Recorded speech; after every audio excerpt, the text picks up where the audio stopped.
ఒంగోలు నగరంలోని గుంటూరు రోడ్లోని టీడీపీ కార్యాలయంలో మీడియా సమావేశం ఏర్పాటు చేయడం జరిగింది. ఈ సమావేశంలో రాష్ట్ర ఎక్సైజ్ శాఖ మంత్రి కొల్లు రవీంద్ర, సాంఘిక సంక్షేమ శాఖ మంత్రి డోల బాల వీరాంజనేయ స్వామి, ఒంగోలు శాసనసభ్యుడు శ్రీ దామచర్ల జనార్దన్, మార్కాపురం శాసనసభ్యుడు Kandula Narayana Reddy, SN Padu MLA Shri BN Vijayakumar, Kanigiri MLA Ugra Narasimha Reddy, Darsi incharge Gottipati Lakshmi media సమావేశంలో పాల్గొన్నారు. ఈ సందర్భంగా మంత్రి స్వామి మాట్లాడుతూ గత వైసీపీ ప్రభుత్వంలో తప్పుల మీద తప్పులు చేసి రాష్ట్రాన్ని దివాలా తీసి ఈరోజు అధికారులను పోలీస్ డిపార్ట్మెంట్లను రాబోయే రోజుల్లో గుడ్డలు విప్పి లాక్కొని కొడతానని అనడం సిగ్గుచేటని, పోయిన ఎలక్షన్లో 11 సీట్లు సరిపెట్టినా సిగ్గు రావడం లేదని, రాబోయే ఎలక్షన్లో జీరో అయిపోతావని, ఎన్ని కవింపులు చర్యలు పాల్పడినా నువ్వు చేసిన అరాచకం దోపిడీ మొత్తం బయటికి తీస్తామని, రాబోయే రోజుల్లో చెప్పకూడదు తినడానికి రెడీగా ఉండని, చట్టం పని చట్టం చేసుకుని పోతుందని ఘాటైన వ్యాఖ్యలు చేశారు. రాష్ట్రంలో గత 3 రోజులుగా పరిశీలిస్తే గత ముఖ్యమంత్రి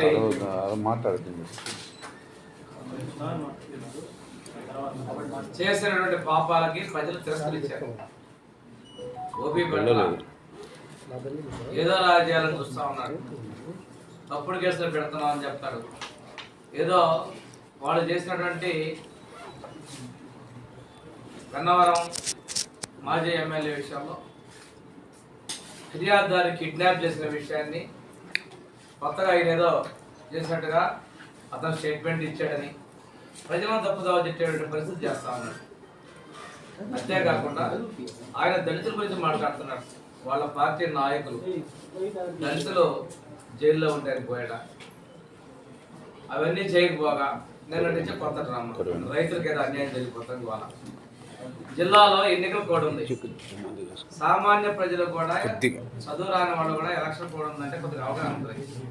ఇతను ముఖ్యమంత్రిగా చేసిన వ్యక్తి జిల్లాలో రిటర్నింగ్ ఆఫీసర్ చెప్పాడు, ఇక్కడ ఎన్నికల కోడ్ ఉంది, ఆయన రావడానికి వీల్లేదని చెప్పేసి మిర్చి ఆటలో నిండా కార్యకర్తల్ని పంచెలు రైతుల వేస్తారన్న పంపించడం, అక్కడ నానా యాగి చేయటం, ఈరోజు మాట్లాడటం. అంటే ఎన్నికల కోడ్ ఉంది రావద్దని చెప్పినప్పుడే కూడా ఆయన అక్కడ డిసైన్ చేయటం, తనకేదో రైతుల మీద ప్రేమ ఉన్నట్టు, ఎక్కడేదో అన్యాయం జరుగుతున్నట్టు మాట్లాడుతున్నారు. మా ప్రభుత్వం వచ్చింది 2 నెలలు పూర్తయింది, అయినప్పుడు కూడా రైతుల కష్టాలు ఉన్నారు పూర్తిగా ఆదుకున్నటువంటి ప్రభుత్వం మా ఎన్డీఏ ప్రభుత్వం. ఆ రోజు మేము రైతులకు ఇచ్చినటువంటి దానిలో, రైతు భరోసాలు ఇచ్చినటువంటి దానిలో ఆఖరా విడత ఎగ్గొట్టింది నువ్వు కాదా. 5 విడతలా మేము ఇచ్చేటప్పుడు నిలువున రైతులు ముంచేసింది నువ్వు కాదా.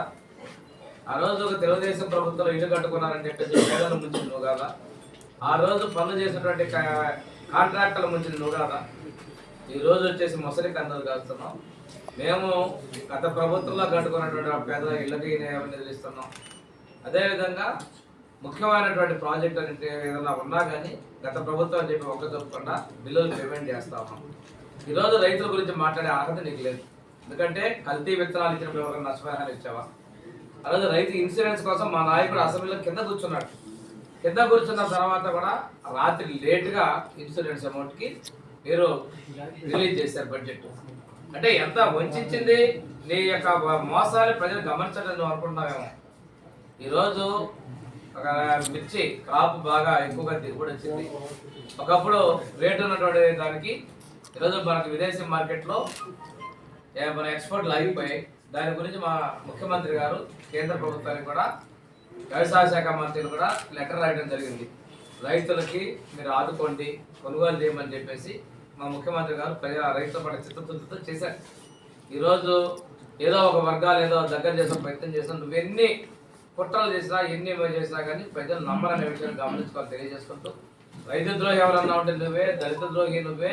అదేవిధంగా ఈ రాష్ట్రంలో అన్ని వర్గాల ప్రజలు కూడా తిరస్కరించిన వ్యక్తివి. నువ్వు అనుకున్నటువంటి గొప్పల ప్రకారం చూసుకుంటే నీకు వచ్చిన సంఖ్యాబలం శాసనసభ 11 మందే వచ్చారంటే అన్ని విధాలుగా నేను తిరస్కరించిన వ్యక్తివి. నీకు రైతుల గురించి మాట్లాడే అర్హత లేదు. గత ప్రభుత్వంలో మమ్మల్ని ఇళ్లలో తాళ్లు కట్టి కూర్చోబెట్టావు, మేము స్వేచ్ఛగా వదిలేసాను విషయాన్ని గమనించుకో. నేను ఒకటే అడుగుతాను, ఎన్నికల సంఘాన్ని ఎన్నికల కోడ్ వైలేషన్ చేసిన జగన్మోహన్ రెడ్డి ఆయన అనుచరుల మీద కేసులను పెట్టి వాడిని జైలు పంపించాలని వస్తున్నా. జైలుకి వెళ్ళడం నీకు అలవాటే. అలాగని చెప్పేసి ఎన్నికల కమిషన్ కూడా తప్పుదోవ పట్టించే చర్యలు మానుకోమని చెప్పి నేను ఈరోజు చెప్తానండి. సార్ భారత రాజ్యాంగం కాకుండా రెడ్ బుక్ రాజ్యాంగం నడుస్తుందని వైసీపీ నేతలు ఆరోపిస్తున్నారు. ఏమంటారు? ప్రజాస్వామ్యం మీద, విలువల మీద, ప్రజాస్వామ్యం మీద నమ్మకాలు ఉన్న వ్యక్తుల మీద, ప్రజాస్వామ్యాన్ని కాపాడే వాళ్ళకు ఈ రోజు నువ్వు అసెంబ్లీకి ఎన్నుకున్నటువంటి నీ శాసనసభ్యులు కూడా కొత్త కూడా అసెంబ్లీ రాకుండా చేసి నువ్వు కూడా మాట్లాడే సభకు ఈరోజు రెడ్ బుక్ రాజ్యాంగం అంటే రెడ్ బుక్ అంటే తప్పులు చేసిన గుర్తు పెట్టుకున్నాను మేము చెప్తున్నాం. వాళ్ళ పేరు గుర్తుగా రాసుకున్నాం. ఏదైనా కానీ విచారణ జరిగిన తర్వాతనే మేము చేస్తున్నాం. ఈరోజు మీ చిన్నాన్నను చంపేసినప్పుడు నువ్వు ఏమైపోయావు? ఆ రోజు గుడ్డెపోటు గొడ్డలపేట మాట్లాడి నువ్వు కూడా మమ్మల్ని ఈరోజు మాట్లాడే అర్హత నీకు లేదు. ఆ రోజు విచారణ గురించి మాట్లాడుకుని నేను పోయి నీతులు మాట్లాడుతున్నాను. దయ్యాలు వేదాలను లోపిస్తాను. ఇటువంటిది 100 కోట్లు తిన్న రాబందు కూడా నీతులు చెప్పడానికి నువ్వే సాక్ష్యం. ఎస్సీ ఎస్టీలు ఇళ్ల నిర్మాణానికి ఎంత ఇస్తారు? ఇళ్ల నిర్మాణాలకి కేంద్ర ప్రభుత్వం నుంచి వచ్చేటువంటి నిధులు చేసేసుకొస్తామండి. మిగతా వాళ్ళకన్నా కూడా మేము ఎస్సీ ఎస్టీకి అదనంగా నిధులు ఇచ్చి ఈ హౌసింగ్ నిర్మాణం పూర్తి చేస్తాం.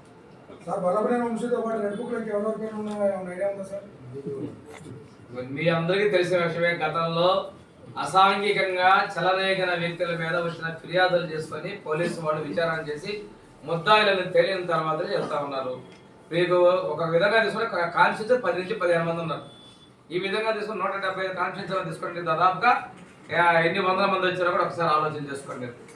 మేము కక్ష సాధించే పని అయితే జైలు పడకుండా పోతున్న పరిస్థితుంది. ప్రజాస్వామ్యం మా నాయకుడు చెప్పింది, విలువలతో రాజకీయాలు చేద్దాం, వాళ్ళలాగా మాకు అవసరం లేదని చెప్పంటే మీరు స్వేచ్ఛగా తిరగనిచ్చాం మేము బయటికి. అంతేగాని మాలాగా చిన్నదానికి వచ్చేసి మా చిన్న సామాన్య కార్యకర్తల కింద గ్రామ నాయకులు కూడా నువ్వు అరెస్ట్ చేసి తప్పులు కేసులు పెట్టావు. ఇక్కడ ఉన్న వాళ్ళందరి మీద కొల్లూరు రవీంద్ర గారి మీద కేసులు పెట్టావు, అచ్చెన్నాయుడు గారి మీద కేసులు పెట్టావు, బండ అమ్మవారి కేసులు పెట్టావు. ఇవన్నీ కనిపించారు కదా మీకు. తప్పుడు కేసులు పెట్టడం ఆ రోజు రావట్లేదు. ఈరోజు నీతుల గురించి నువ్వు మాట్లాడుతున్నావు. ఆ రోజు రఘురామకృష్ణరాజు మీద పెట్టినటువంటి కేసులు మీరే ప్రకాశం జిల్లాలో ఎస్పీ గారు విచారణ చేస్తే మీ అందరూ ఉన్నారుగా సాక్ష్యం. వాళ్ళు ప్రాష్కి వెళ్తా ఉన్నారు. మొన్న ఒక మాజీ మంత్రి పుల్లారావు గారిని బెదిరిస్తుంది. అంటే బెదిరిస్తే మీకు చేసిన తప్పులు మాఫీ అయిపోతాయా? ఇలాంటిది చాలా జరుగుతూ ఉంది. మీరు చాలా చూస్తూ ఉన్నారు. తప్పు నిర్ధారణ అయినటువంటి వాళ్ళు ఎవరికైనా కానీ తప్పు నుంచి శిక్ష నుంచి తప్పించుకొని పోరు. చట్టం తన పని చేస్తూ ఉంది. ఈరోజు కూడా నువ్వు ఎలక్షన్ కమిషన్ నియమాలు వైలేషన్ చేసావు. ఈ విషయంలో కూడా చట్టం తన పని చేయాలంటే నేను పోలీస్ శాఖ విజ్ఞప్తి చేస్తా ఉన్నాను. తలా దించుకునే మాట్లాడు, గుడ్డాలో కూడా తీసుకొట్టేది ఏందండి ఈ భాష? 5 సంవత్సరాలు ముఖ్యమంత్రి చుట్టూ సెక్యూరిటీ చేశారే, నువ్వు ఇష్టం వాడుకున్నావే, బట్టలు లోడ తీసి కొడతానని మాట్లాడతావా? మీరు ఎవరు సెల్యూట్ చేయాలని మీరు చెప్తారా? గతంలో ఏం జరిగింది మీరు చూడలేదా? ఈరోజు 7 సముద్రాలు, ఆ పదం చిన్నప్పుడు ఏదో ఎట్లా నేర్చుకున్నట్టుంది. ఆ పదం 7 సముద్రాలు ఎందుకు? నువ్వు మన 7 సముద్రం దాటానికే కోర్టు పర్మిషన్ తీసుకొని సముద్రం దాటి కూతురు దగ్గర పడడానికి. నువ్వు 7 సముద్రాలపై పట్టుకొచ్చే శక్తి నీకు లేదు. నీ పని అయిపోయింది. మళ్ళా 30 ఏళ్ళు అన్నావు, ఏమైంది? ఈరోజు మళ్ళీ కొత్తగా 20 అన్నావు, 1 అయిపోయింది. 0లో పడిపోయావు. 0 నుంచి మైనస్లోకి వెళ్ళిపోతున్నావు. కానీ 2 అనేది మళ్ళీ అధికారం అనేది నీకు అందని ద్రాక్ష. మేము పరిపాలన చేస్తా ఉన్నాం. నువ్వు ఎక్కడున్నా కానీ పోలీసులు అధికారిని బెదిరిస్తున్నావు. ఎవరు కూడా నీ బెదిరింపులు భయపడరు. ఇటువంటి వాటిని కూడా అంతా చూశారు, గమనించారు, ప్రజలను తిరస్కరించారు. నువ్వు మర్చిపోవద్దండి. సోషల్ మీడియాలో టీడీపీ వాళ్ళ మీద ఎవరైనా మెసేజ్ పెడితే వాళ్ళ మీద కేసులు పెడుతున్నట్లయితే, అదే వైసీపీ వాళ్ళ మీద పెట్టి ఇంకే కేసులు పెట్టట్లేదు అని చెప్పేసి వంశీ వాళ్ళ వైపు మాట్లాడుతున్నారు. సో దీని మీద స్పందన సార్. వాళ్ళు టీడీపీలో గెలిచిన వాళ్ళు, టీడీపీలో గెలిచి పార్టీ మారిన వ్యక్తులు, వాళ్ళకి ఎవరు అంటే అటు ఇటు అందరూ కనిపిస్తున్న వాళ్ళు ఎవరికి పార్టీలో తిరిగిన అగమ్య గోచరంలో మానసిక పరిస్థితి బాగలేక కామెంట్ చేస్తున్నారండి. సోషల్ మీడియాలో ఇంతకుముందు కామన్ గా పెడితే మీరు ఇక్కడ మన తాలూకా పోలీస్ స్టేషన్ కూడా అర్ధరాత్రి కూడా మేము పోయాం. ఏ సంబంధం లేని పోస్టింగ్ కూడా తీసుకొచ్చి చిన్న కార్యకర్తలు తీసుకొని బంధించిన విషయాన్ని, అలాంటి పనులు మేము చేయడంలా. సోషల్ మీడియా కేసు అంటాం, పోవడం, తీసుకొచ్చడం, బాధకం ప్రతి చిన్న గ్రామాల్లో కూడా జరిగింది. అలాంటి వేదికలు మేము గురి చేయడం లేదు. వాళ్ళ కార్యకర్తలు ఎవరో ముందు తెలుసుకున్నాం. ఈరోజు ఇంకా తెలుగుదేశం పార్టీ భ్రమంలో ఉన్నారే వాళ్ళు. Thank you. ఈరోజు ప్రతిపక్ష నాయకుడు జగన్మోహన్ రెడ్డి గారు గుంటూరు మిర్చియాటి పేరుతో కొత్త డ్రామాకి తరలిస్తాం. అసలు రైతుల గురించి మాట్లాడే అర్హత ఈ జగన్మోహన్ రెడ్డి ఉందా అని చెప్పి అడుగుతాను. మరి మీ 5 ఏళ్ల పరిపాలనలో దాదాపు 14,000 మంది ఆత్మహత్యలు చేసుకున్నారు ఆంధ్ర రాష్ట్రం. మీ నిర్లక్ష్యం వల్లే కదా. ఆత్మహత్యల్లో భారతదేశంలో 3వ స్థానంలో నిలబెట్టిన ఘనత జగన్మోహన్ రెడ్డి కాదు. కౌలు రైతుల ఆత్మహత్యల్లో 2వ స్థానంలో నిలబెట్టింది ఈ జగన్మోహన్ రెడ్డి ఘనత కాదు. మీరు వాళ్ళు వెళ్ళి మిర్చి ఆడ దగ్గర ఒక ఉద్దేశపూర్వకంగా ఒక పక్క ఎన్నికల కోడ్ ఉంది, కలెక్టర్ వెళ్ళడానికి అనుమతులు లేవని చెప్పి కలెక్టర్ గారు స్టేట్మెంట్ ఇచ్చారు. పోలీసులు మేము సెక్యూరిటీ ఇవ్వాలని చెప్పారు. అయినా కూడా వెళ్ళి అక్కడ ఆర్భాటం చేయడానికి ప్రయత్నం చేశారంటే మరి ఏం చెప్పాలి? అంటే ప్రశాంతంగా ఉన్నటువంటి ఆంధ్ర రాష్ట్రాన్ని ఇవాళ దుర్మార్గమైనటువంటి కార్యక్రమాలతో అప్రదిష్ట పాలు చేయాలని ప్రయత్నం చేస్తాం. ఇవాళ మేము చెప్తా ఉన్నాం, ఇవాళ మన ప్రభుత్వం వచ్చిన తర్వాత, కూటమి ప్రభుత్వం వచ్చిన తర్వాత రైతుల పక్షాన ఇవాళ అన్ని కార్యక్రమాలు చేసుకుని ముందుకెళ్తా ఉన్నాం. ఇవాళ వరి రైతులు దాదాపు 32 లక్షల టన్నుల మరి ధాన్యాన్ని సేకరణ చేశాం. 24 గంటల్లో వాళ్ళ ఖాతాలో డబ్బులు వేసాం. నెలల తరబడి పుస్తులమ్మి వ్యవసాయం చేస్తే మీ సమయంలో కనీసం ఆ వడ్డీలు కూడా రాక ఆత్మహత్య చేసుకున్నటువంటి పరిస్థితి కల్పించింది మీరు కాదు జగన్మోహన్ రెడ్డి గారు. ఇవాళ పండినటువంటి పంటలన్నిటికీ కూడా గిట్టుబాటు ధర ఇవ్వడానికి ప్రభుత్వం అన్ని కార్యక్రమాలు కూడా తీసుకుంటున్నాం. అదే కాకుండా పంట కాలువలు మీరు పట్టించుకోలే, డ్రైనేజీలు పట్టించుకోలే. ఇవాళ నీరు అందే పరిస్థితి లేదు, మురుగుపోయే పరిస్థితి లేదు. ఈ రకంగా చేయడానికి కారణం మీరు కదా. ఈరోజు అన్ని ఇరిగేషన్ ప్రాజెక్టుని ఇవాళ సమూలంగా ముందుకు తీసుకెళ్తా ఉంది కూటమి ప్రభుత్వం. ఇవాళ గౌరవ ముఖ్యమంత్రి చంద్రబాబు నాయుడు గారు ఏదైతే మీరు ఆపేసినటువంటి పోలవరం పనులు కేంద్ర ప్రభుత్వాన్ని ఒప్పించి ఇవాళ బడ్జెట్లో కూడా నిధులు పెట్టించి ఇవాళ పోలవరం పనులు పరిగెత్తిస్తున్నారు. అదే కాకుండా ఆంధ్ర రాష్ట్రాన్ని సస్యశ్యామలం చేయడం కోసం పోలవరం నుంచి బనకచెర్ల వరకు ఇవాళ ఇంటర్ లింకింగ్, రివర్స్ లింకింగ్ కోసం ఇవాళ గౌరవ ముఖ్యమంత్రి గారు కేంద్ర ప్రభుత్వ సహకారంతో చేయడానికి అడుగులు ముందుకేస్తూ ఉన్నారు. ఇన్ని మంచి కార్యక్రమాలు చేస్తూ ఉంటే ఇవాళ మీరు చేసినటువంటి అరాచకాలని తప్పుదారి పట్టించడానికి, ప్రజలను తప్పుదారి పట్టించడానికి ఇలాంటి దుర్మార్గమైనటువంటి కార్యక్రమాలు మీరు చేస్తారు. నిన్న మరి జైలుకి వెళ్ళి అక్కడ ఒక దళితుడి మీద దాడి చేసి దళితుడిని కిడ్నాప్ చేసినటువంటి ఒక ముద్దాయిని మీరు వెళ్ళి పలకరిస్తారు. పలకరించి వచ్చి అక్కడ జరుగుతున్నటువంటి ఇన్వెస్టిగేషన్లో ఉన్నటువంటి అధికారుల్ని బెదిరించే విధంగా, సాక్షుల్ని బెదిరించే విధంగా, పోలీసుల్ని భయపెట్టే విధంగా రిటైర్ అయినా సప్త సముద్రాలు దాటున్నా తీసుకొచ్చి బట్టలు ఉడదీస్తానని చెప్పాలి. మేము అడుగుతున్నాం, 5 సంవత్సరాలు మీరు చేసినటువంటి దుర్మార్గ కార్యక్రమాల వల్లే 151 నుంచి 11కు మిగిల్చారు బట్టలు ఉడదీసినప్పుడు. అది గుర్తుపెట్టుకోండి జగన్మోహన్ రెడ్డి గారు. ఇవాళ 11 కూడా లేకుండా చేసే పరిస్థితి వస్తుంది. ఖచ్చితంగా మీరు చేసినటువంటి దుర్మార్గ కార్యక్రమాన్ని మళ్ళీ ఈ రాష్ట్రంలో ఏదో చేయాలని మీరు తప్పుదారి పట్టించాలని ప్రయత్నం చేయాలని మీరు ఆలోచన చేస్తే అది జరగదు. ఎట్టి పరిస్థితుల్లో కూడా నిష్పక్షపాతంగా ఇవాళ రెడ్ బుక్ అని ఫోబియా పట్టుకుంది జగన్మోహన్ రెడ్డికి. నిద్రలో కూడా కవరిస్తున్నారంట రెడ్ బుక్. వైసీపీ నాయకులందరికీ ఒక్కొక్కడికి తడిసిపోతుంది ఈ రెడ్ బుక్ ఏమైపోద్ది, ఎవరి పేరు ఉందని వెతుక్కుంటున్నారు.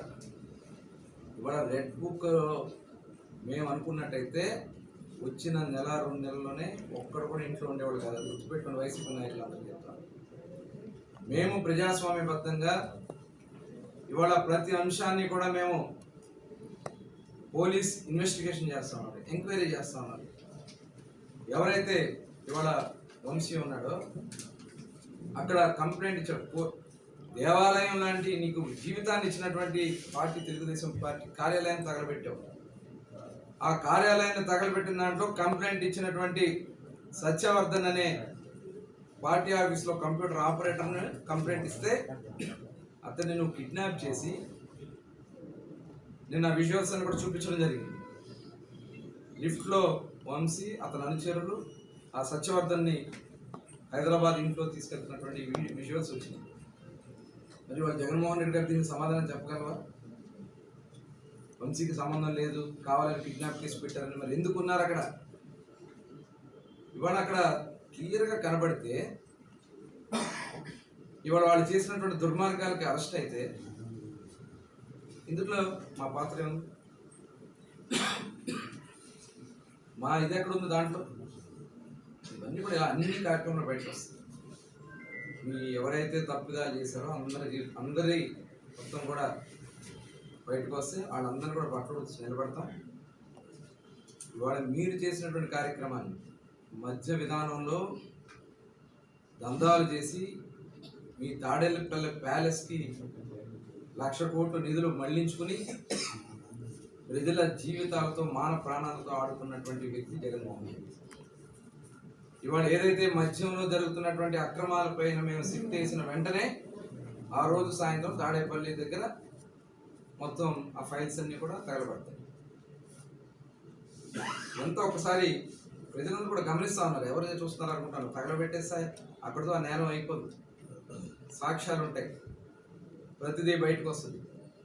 ఇవాళ మీరు చేసినటువంటి అక్రమ మద్య విధానం వల్ల దాదాపు కొన్ని లక్షల మంది లివర్ల వ్యాధులతో, కిడ్నీ వ్యాధులతో పెరాలసిస్ వచ్చి మీరు పనికిరాని బ్రాండ్లు తీసుకురావడం వల్ల అనేక మంది మృత్యువాత పడ్డారు.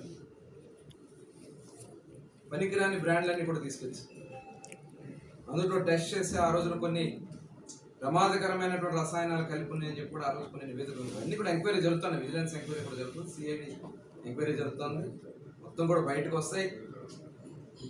ఇదే కాకుండా ఇల్సిట్ లిక్కర్ రేట్లు విపరీతంగా పెంచడం వల్ల విపరీతంగా ధరలు పెంచి 60-50 రూపాయలు ఉన్నటువంటి క్వార్టర్ బాటిల్ని 250-300 చేస్తే అవి తాగలేక కొనలేక నాటుసారాకు అలవాటు పడ్డారు. నాటుసారా వల్ల కొన్ని ప్రాంతాల్లో వాళ్ళ జీవితాలు పోయినాయి. దాదాపు జంగారెడ్డిగూడెంలో 42 మంది చనిపోవడం జరిగింది. ఇలా చాలా ప్రాంతాల్లో చిన్న వయసులోనే వితంతువులుగా మారిపోతా ఉన్నారు ఆడబిడ్డలు. ఇవాళ దానికోసమే నవోదయం 2 ప్రోగ్రాం తీసుకున్నాం. ఈ నవోదయం 2 ద్వారా టోటల్ ఆంధ్రప్రదేశ్ రాష్ట్రంలో మొత్తం ఇలిసిట్ లిక్కర్ లేకుండా చేయడానికి ఇవాళ నిర్ణయాలు తీసుకోవడం కూడా జరిగింది. అదే కాకుండా డ్రగ్స్, గంజాయి, ఇవాళ దానికోసమే ఈగల్ మరి టీమ్స్ కూడా ఏర్పాటు చేసుకోవడం జరుగుతుంది. ఈగల్ టీం ద్వారా రాష్ట్రంలో సమూలంగా డ్రగ్స్ కానీ గంజాయి కానీ లేకుండా చేయడానికి కార్యాచరణ ముందుకు వెళ్ళబోతా ఉన్నాం. ఇవాళ అందుకనే ఒక ఎక్సైజ్ పాలసీ కూడా, ఒక బెస్ట్ పాలసీ తీసుకొచ్చాం. 5 సంవత్సరాలు దోపిడీ కోసం వాళ్ళు పాలసీ చేస్తే ఇవాళ రాష్ట్ర ప్రభుత్వ ఆదాయమే కాకుండా ప్రజల ఆరోగ్యాన్ని కాపాడటానికి ఎక్సైజ్ పాలసీ కూడా తీసుకున్నాం. ఇవాళ ఆంధ్రప్రదేశ్ రాష్ట్రంలో మద్య విధానం వల్ల మరి ప్రజలకు ఇబ్బంది కలిగించకుండా సంపూర్ణ ఆరోగ్యంతో ఉండే విధంగా కార్యక్రమంతో ముందుకెళ్తున్నాం. ఇందులో ఎవరైతే ఇన్వాల్వ్ అయినారో వాళ్ళందరూ కూడా తప్పించుకోవాలని సందర్భంగా తెలియజేస్తాం. ఢిల్లీ తరహాలో సిఐడి నమోదు అయ్యే అవకాశం ఉందా మద్యం కేసులో? ఏదండి ఢిల్లీ తరహాలో దానికి సంబంధించి సిఐడి ఎంక్వైరీ డిస్టరీస్ దగ్గర నుంచి, ఎందుకంటే ఇది మహా పెద్ద కుంభకోణం. టోటల్ డిస్టరీస్ దగ్గర నుంచి కొన్ని డిస్టరీస్ వాళ్ళు హ్యాండ్ ఓవర్ చేసుకున్నారు, కొన్ని డిస్టరీస్ బెదిరించి అందులో కొన్ని బ్రాండ్ని వాళ్ళ సొంత బ్రాండ్ని ప్రవేశపెట్టి దాన్ని ప్రజల మీద ఆ బ్రాండ్స్ ఏవైతే ఉన్నాయో అవి మాత్రమే అవైలబుల్ ఉండే విధంగా. ఎందుకంటే ఆ రోజు ప్రభుత్వ షాపులన్నీ కూడా ప్రభుత్వం ఆధ్వర్యంలో నడిపించారు, ఆ బ్రాండ్లు మాత్రమే అందుబాటులో ఉండే విధంగా చేశారు.